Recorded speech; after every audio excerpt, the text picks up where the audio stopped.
Rasul telah memasuki Masjidil Haram dan beliau memulainya dengan bertawaf sebelum sholat.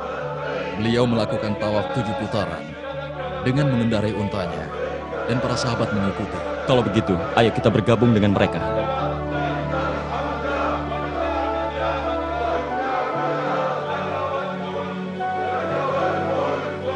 Perhatikan Rasul di sana. Beliau mengusapkan tangannya di rukun Yamani dan juga Hajar Aswad di setiap putaran.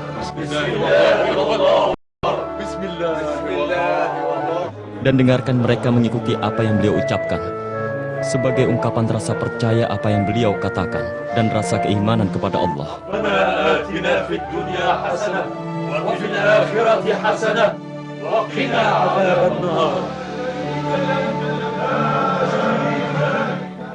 Beliau telah menyelesaikan tawafnya, lalu berdiri di makam kakeknya Ibrahim, bapaknya para nabi. Setelah itu, sholat di sana 2 rakaat. Di rakaat pertama setelah membaca Al-Fatihah, Qul ya ayyuhal kafirun. Dilanjutkan, Qul huwallahu ahad. Di rakaat kedua, Ayo kita tawaf, setelah itu kita sholat. Lalu kita bergabung dengan Rasul dan jamaah haji yang lain untuk melaksanakan sa'i dari Sofa ke Marwah.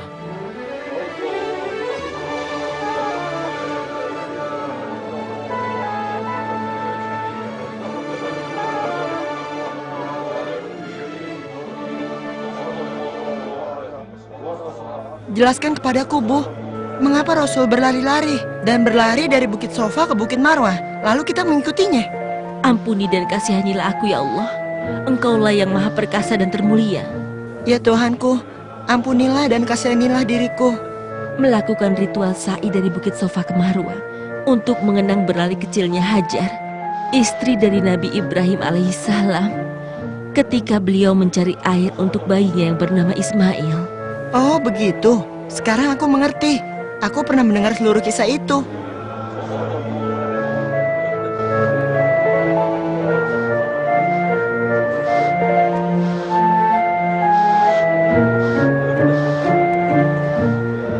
Ayo kita bertahlul dahulu, karena kita sudah menyelesaikan ibadah ihram kita. Tetapi ayah belum kembali. Apa sebaiknya kita menunggunya? Ayah harus tetap berpakaian ihram sampai dia selesai melaksanakan ibadah haji.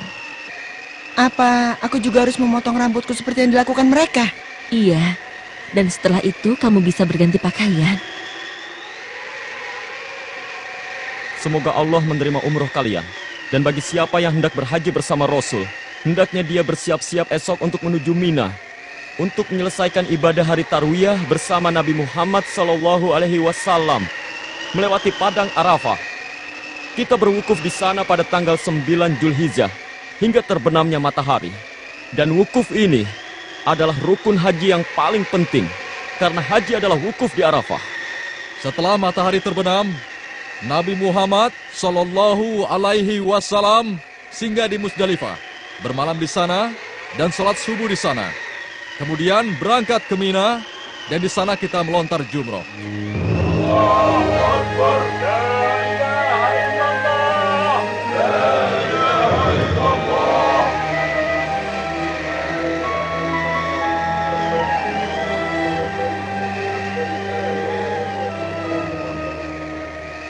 Waktu terus berjalan, sementara Rasul masih berwukuf di Arafah. Beliau menghadap ke kiblat dan berdoa kepada Tuhannya, tidak bercakap-cakap dengan yang lain.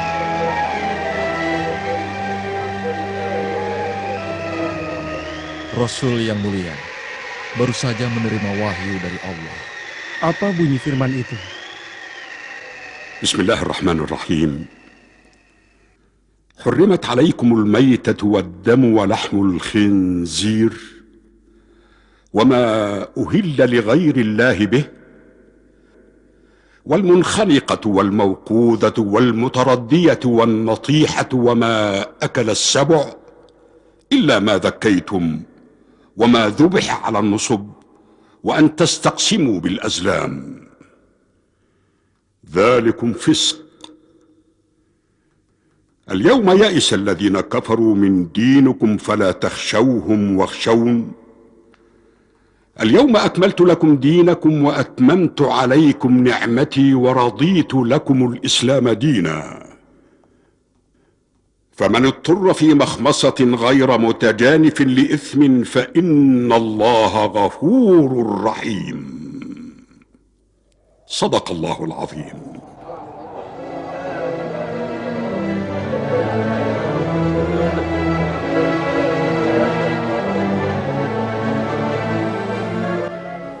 Lihat ya, Ya, Rasul sedang turun dari untanya Qaswah dan Rasul sedang memanjat bukit itu.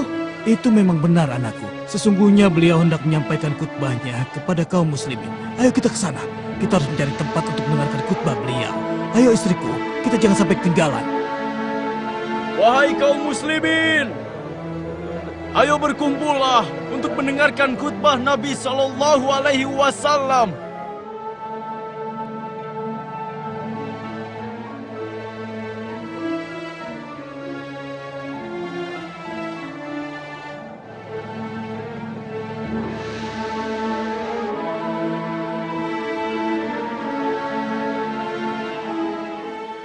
Berdirilah nak, Nabi akan memulai khutbahnya. Dan berdirilah dengan tenang dan beradab. Dengarkan baik-baik ucapan beliau. Sepertinya kita terlalu jauh dari beliau. Aku tidak yakin bisa mendengarkannya. Jangan cemas anakku, nanti akan ada orang yang berdiri di dekat beliau dan mengulangi apa yang beliau ucapkan dengan teriakannya agar semuanya bisa mendengar. Lagi pula lembah ini menghasilkan gema kan, Bu? Nabi memuja dan memuji Allah. Kemudian beliau bersabda, "Wahai manusia, dengarkanlah ucapanku. Karena aku tidak mengetahui apakah diriku dapat bertemu kalian setelah tahun ini dan di tempat seperti ini. Wahai manusia, sesungguhnya darah dan harta kalian adalah haram untuk ditumpahkan hingga kalian berjumpa dengan Tuhan kalian, sebagaimana haramnya hari ini dan bulan ini." Nabi setelah memuja dan memuji Allah, kemudian beliau bersabda, "Kalian akan berjumpa Tuhan kalian, maka dia akan menanyakan amal perbuatan kalian. Dan telah kusampaikan, barang siapa yang dititipkan amanah, hendaknya ia menyampaikan amanahnya itu." Nabi setelah memuja dan memuji Allah, kemudian beliau bersabda, "Berpegang eratlah kalian pada ucapanku, karena aku telah menyampaikannya. Dan kutinggalkan kepada kalian sesuatu yang jika kalian berpegang kepadanya, kalian tidak akan sesat selamanya, yaitu kitabullah dan sunnah Rasulnya." Dan Rasulullah bertanya, "Tahukah kalian hari apakah hari ini?" Hari Akbar. Rasulullah bersabda, "Allah mengharamkan darah kalian dan juga harta kalian hingga kalian berjumpa Tuhan kalian seperti haramnya hari ini." Rasulullah juga bertanya, "Sudahkah aku sampaikan ini pada kalian?" Ya. Dan Rasulullah bersabda, "Ya Allah, saksikanlah."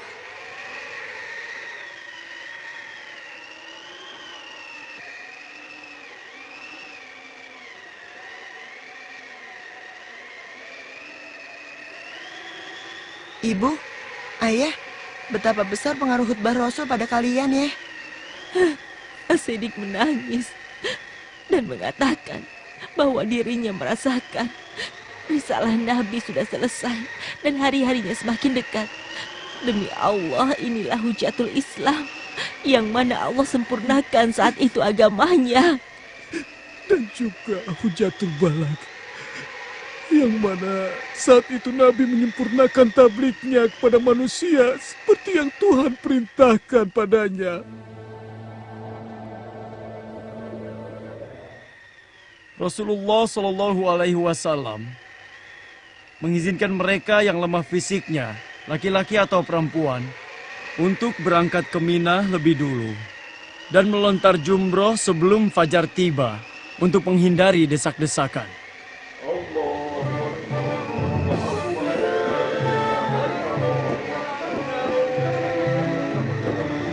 Allahu Akbar, Allahu Akbar, La ilaha illallah.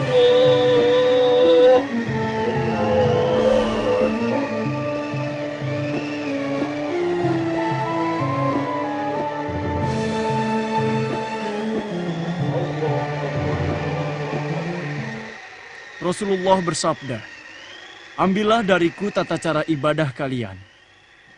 Kalian akan berangkat ke Mina, lalu kalian melontar jumroh Aqobah dengan 7 batu kecil.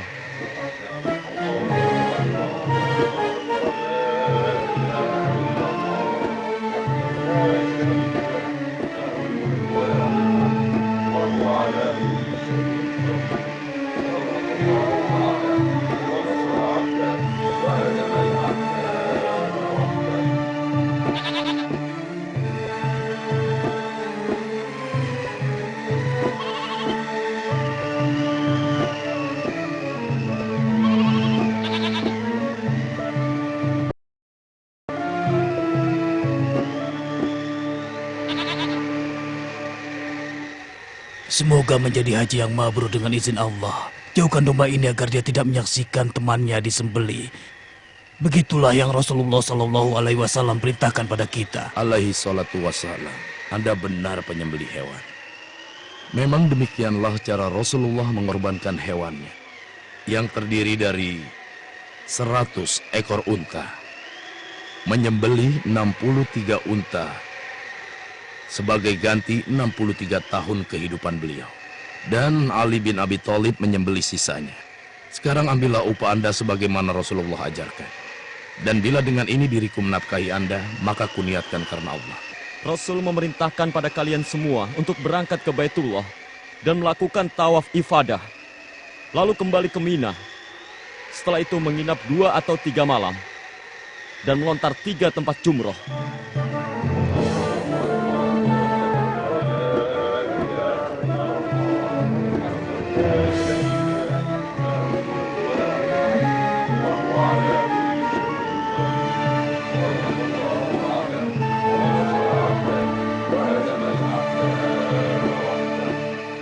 Rasul Shallallahu Alaihi Wasallam telah menyelesaikan hajinya, dan setelah ini beliau akan segera kembali ke Madinah. Setelah beliau menyampaikan khutbahnya, Khotbahnya benar-benar telah memenuhi pendengaran dan juga sanubari kita, dan menyinari kita dengan cahaya. Ada apa gerangan? Sehingga beliau mengulangnya, khususnya tentang syariat. Beliau ingatkan kita dan hendak tempatkan kita di jalan yang lurus. Beliau tidak meninggalkan sesuatu, kecuali telah beliau ingatkan kita dalam khutbahnya. Dimulai dari menjaga amanah sampai mengharamkan riba, dan juga menumpahkan darah serta merampas harta benda, juga mengharamkan menuntut balas dan membunuh, Dan bulan yang diharamkan berperang. menekankan tentang hak yang sama di kalangan kaum muslimin, dan melarang perpecahan di antara mereka. Beliau juga mewasiatkan agar berbuat baik pada wanita. Kenapa beliau mengatakan kepada kita, barangkali diriku tidak akan bertemu dengan kalian setelah tahun ini, tepat pada hari ini, dan juga bulan ini. Maha suci Allah, bukankah termasuk rukun iman mengimani hal yang gaib? Tidak ada cara lain kecuali kita mengucapkan salam perpisahan kepada beliau. Kalau kita meninggal tahun ini, haji ini disebut haji wada. Apa yang dikhawatirkan kaum muslimin benar-benar terjadi. Tidak lama kemudian Rasulullah Shallallahu Alaihi Wasallam wafat, dan peristiwa haji itu disebut dengan haji wada.